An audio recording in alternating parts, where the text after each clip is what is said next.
bisa mengklasifikasikan sinyal itu dengan beberapa kategori, ya. Sebagaimana kita bisa mengklasifikasikan manusia, misalkan. Misalkan saya hendak mengklasifikasikan manusia berdasarkan warna rambut. Nah, maka kita punya klasifikasi manusia berambut hitam, berambut pirang, berambut merah, itu kan klasifikasinya gitu ya, berambut coklat, dan seterusnya gitu ya. Kemudian misalkan kita hendak mengklasifikasikan dengan kategori dilihat dari banyaknya kekayaan. Nah, kita bisa punya 3 ya, manusia kaya, ya, manusia miskin, dan manusia yang apa ya, antara kaya dan miskin ya, yang sederhana ya, mungkin seperti itu. Oke, nah kemudian, nah untuk sinyal ya, kalau kita mengklasifikasikan berdasarkan gitu ya, berdasarkan domain dari variabel bebasnya ya. Jadi kalau ft ya berarti kita lihat dari t-nya ya. Kemudian kalau fk ya misalkan ya kita lihat dari k-nya. Maka kita bisa mengklasifikasikan sinyal sebagai sinyal waktu kontinu dan sinyal waktu diskrit. Nah, sinyal waktu kontinu itu sinyal yang nilai sinyal terdefinisi pada setiap waktu T dalam suatu interval waktu tertentu. Ya, setiap waktu di mana T ini adalah bilangan real.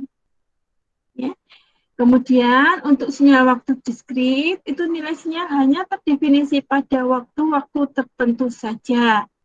Nah, contohnya yang ini. Nah, ini contoh sinyal waktu diskrit. Kenapa? Karena K, ya, variabel bebasnya, itu hanya ada yang pertama, kedua, ketiga, keempat, dan seterusnya. Tidak ada K ke 1,5, tidak ada, ya. K ke 2,5 tidak ada. Nah, ini contoh untuk sinyal waktu diskrit. Atau, ya, di sini yang di sketsa, di sini ya, hanya sinyal waktu diskritnya itu. Kemudian, untuk sinyal waktu kontinu bagaimana? Nah, sinyal waktu kontinu itu sinyal yang nilai sinyalnya itu ada pada semua ya, semua nilai T. Nah, sehingga apa? Sehingga variabel T di sini ya, variabel bebas T di sini itu semua angka yang mungkin yang ada pada garis bilangan ini.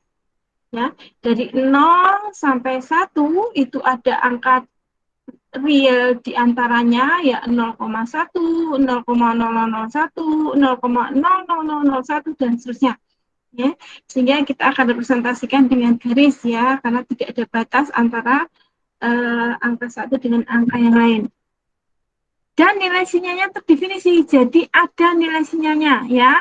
Saat nilai sinyalnya 1,5 di sini, berapakah nilai sinyalnya? Kita lihat. Nah, oh di sini ya, kira-kira di 6 ya, kira-kira di 6. Kemudian saat sinyalnya itu, saat T-nya itu ada di 1,001. Nah, di sini ada nggak nilai sinyalnya? Ini, ada juga nilai sinyalnya ya. Jadi, nilai sinyal itu terdefinisi atau ada ya, 0 itu termasuk terdefinisi ya, pada semua interval T di sini. Ya.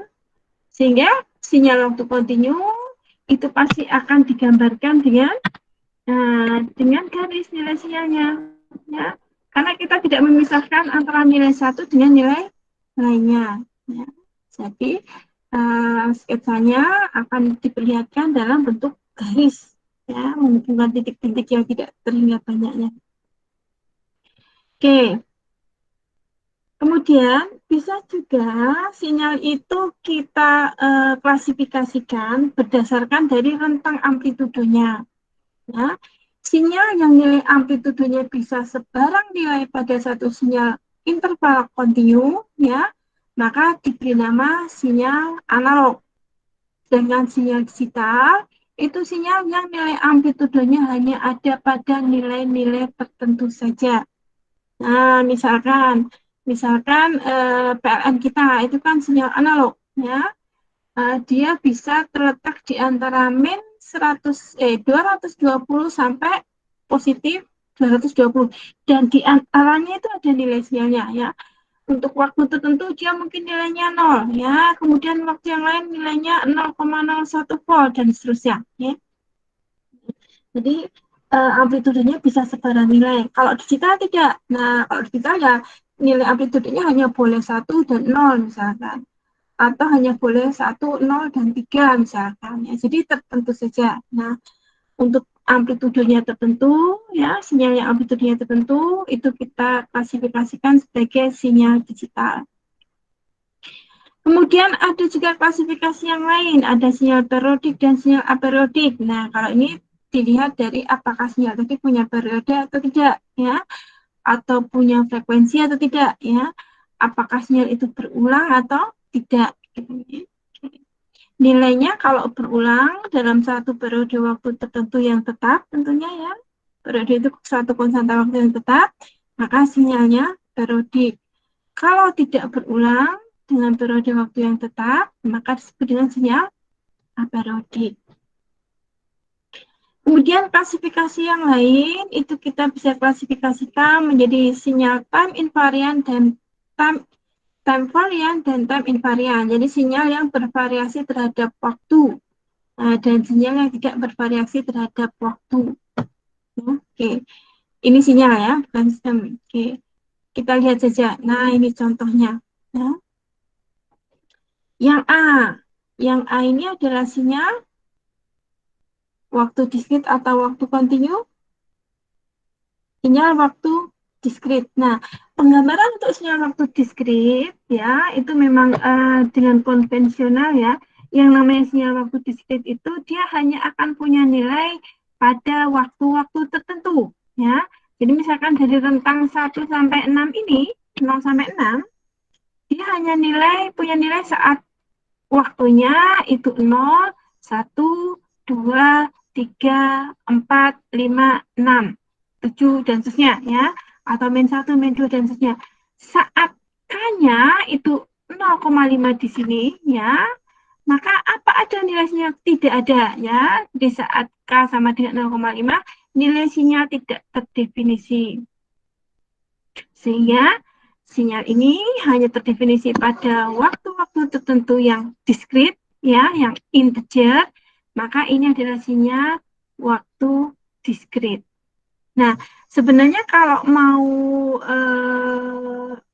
apa adanya, ya, maka nilai sinyal ya hanya berupa titik-titik saja, ya kan? Jadi saat K sama dengan 2, nilai sinyalnya ya hanya di sini, ya. Kemudian saat K sama dengan 3, nilainya ada di mana? Ya, di sini nilainya, ya. Oke. Nah, tetapi sebagai bantuan ya sudah menjadi kelaziman umum, kita beri bantuan garis ke bawah seperti ini. Nah, jadi garis ke bawah ini, garis-garis lurus ini hanya merupakan bantuan yang menunjukkan dia ada pada saat K keberapa atau pada saat waktu yang keberapa. Gitu ya. Ya, ini gambaran umum atau gambaran umum, kelaziman umum menggambarkan sketsa grafik sinyal waktu diskrit. Apa hanya bisa begitu? Oh, tidak, ya, tidak. Kalau kita menggunakan komputer kita, ya, kita menggunakan komputer kita, maka sinyal waktu diskrit digambarkan dengan apa? Digambarkan dengan, ya sudah, deretan angka saja, ya. Ya, misalkan ini memori kita ya isinya 0, 1, 1, 1, 1, 0, 1, 1, 1. Nah, deretan angka ini merupakan nilai-nilai sinyal ya yang waktu-waktunya tertentu ya. Jadi ini mulai waktu yang ke-0, pertama, kedua, dan seterusnya. Ya.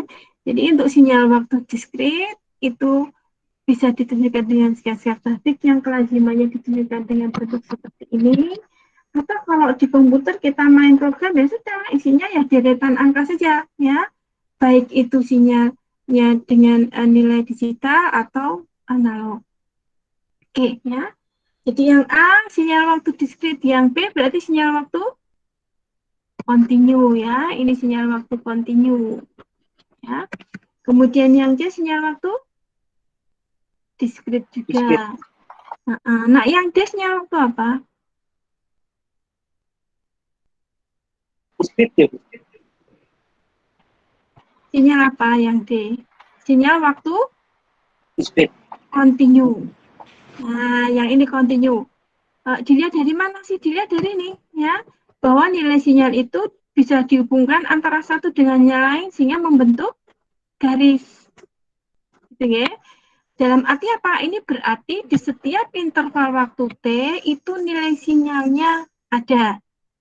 Gitu ya. Jadi dari keempat gambar ini yang sinyal waktu kontinu adalah sinyal yang B dan yang D. Nah, ini sinyal waktu kontinu. Oke, kemudian klasifikasi yang lain apa? Sinyal waktu digital, bukan sinyal waktu digital ya, sinyal analog atau sinyal analog atau sinyal digital. Dilihat dari mana? Nah, itu dilihat dari amplitudenya. Nah, sekarang beda. Kalau kita lihat analog dan sinyalnya, ya, maka kalau dilihat dari analog dan sinyalnya, maka yang analog yang mana? Yang ini. Nah, ini sinyal waktu analog. Ya, jadi kenapa? Ya, karena amplitudenya itu bisa berapa saja di sini. Ya, tidak ada batasan. Ya, ini amplitudenya bisa berapa saja ya dalam satu rentang nilai amplitudo. Mana lagi yang analog? Yang ini. Ya, ini juga analog. Ya, kenapa? Nah, karena bahkan kalau ini sepanjang rentang dari 0 sampai dan seterusnya ini, nilai sinyalnya itu ada. Ya, nilai sinyalnya itu ada. Nah, jadi A dan B dua-duanya sinyal analog. Kemudian untuk sinyal digital itu apa? Sinyal digital adalah sinyal yang hanya punya nilai-nilai tertentu, yang C. Dia hanya punya nilai 0 atau 1. Ya. Jadi kalau tidak 0, ya 1. Gitu ya. Tidak ada setengah, tidak ada 3, tidak ada 4, tidak ada 0,0 ya. Dilihat dari amplitudo ya. Nah, ini sinyal digital. Nah, sinyal digital yang hanya punya 2 nilai saja kita sebut sebagai sinyal biner. Ya. Karena apa? Ya, karena nilainya hanya 2, binary. Ya.